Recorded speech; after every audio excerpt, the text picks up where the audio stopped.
Servus, grüß euch und habe die Ehre. Ich begrüße euch zum neuen Division 2 Video. Ich bin die Feldwolzen und heute gibt es zu mir mal die TU-Titel-Update 22.1 Patch Notes auf das Auge.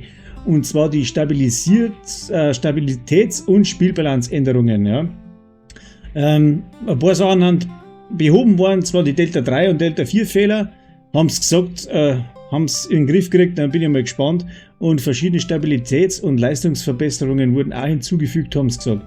Vorrangige Ziele. Die Saison-XP wurde als Standardbelohnung für alle vorrangigen Ziele hinzugefügt und aus dem versteckten Loot-Pool entfernt. Habe ich gar nicht mitgekriegt, muss ich ganz ehrlich sagen. Die Werte für die saisonale XP skalieren je nach Zieltyp wie bei den anderen Belohnungen. Und die saisonale XP-Belohnung nach Abschluss von Konflikten basiert, vorrangigen Zielen nicht mehr gewährt wurden. Ja. Konfliktbasierende vorrangige Ziele nicht mehr gewährt wurden. Ja, wird schon so passen. Wie gesagt, ich habe das gar nicht mitgekriegt gehabt. Dann war noch ein Problem, über verfügbare Vorrangziele zu Beginn jedes Konfliktspiels erschienen, kann ich überhaupt nicht mitschmeißen, weil ich Konflikt überhaupt nicht gespielt habe. Die Modifikatoren, globale Modifikatoren wurden aus den Raids entfernt, wo es absolut der Hammer ist. Also in die Raids und die Modifikatoren noch drin. Ich kann mir vorstellen, dass das ganz schön geschissen war.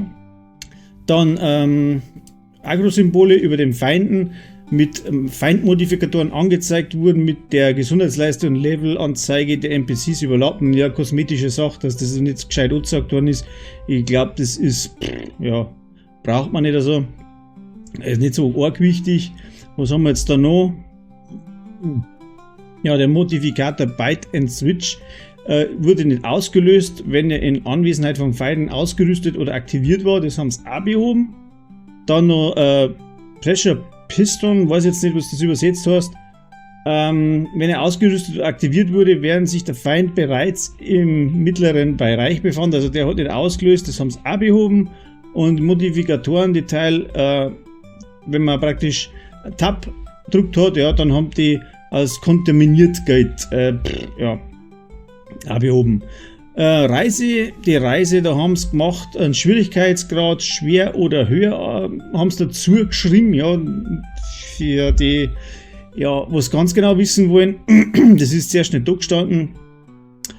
Und das Problem, dass übermäßig viel XP nach dem Abschluss eines Ziels in der saisonalen Reise vergeben wurden, das haben sie auch gelöst. Ja, dann haben wir noch sonstige Änderungen, falsche Skin-Vorschauen im Season Pass oder im Shop wurden angezeigt, das ist behoben worden. Irgendwas mit Isaac Hologramm bei weiblichen Charakteren hat auch nicht so passt, das ist scheint auch behoben worden. Wie gesagt, kann ich gar nicht mitschmerzen, steht halt da. Behebung des Problems, dass Xbox-Steuerelemente angezeigt wurden, wenn ein PS4 oder 5 Controller verwendet wurde. Okay, ich bin PC-Spieler, ist auch nicht so, was ich jetzt halt nachvollziehen kann. Aber was ich von nachvollziehen kann, mehrere Audioprobleme wurden behoben, also dass man, wenn man schießt, hat es der Nachbar genauso laut gehört, als wenn er selber schießen darf. Das war oft ein bisschen lästig und ja, das ist dann eh schon gewesen. Ja, mal kurz durchgerattert, ich hoffe, es hat so einigermaßen passt. Das ist jetzt das zweite Mal, wo ich das probiere und ja, seid ein bisschen nachsichtig mit mir, aber es kann nur besser werden, gell? Also bis zum nächsten Mal, Abo oder Like da lassen oder auch gar nichts, aber man sieht sich bestimmt irgendwann bei Division. Also, Servus, pfiat euch.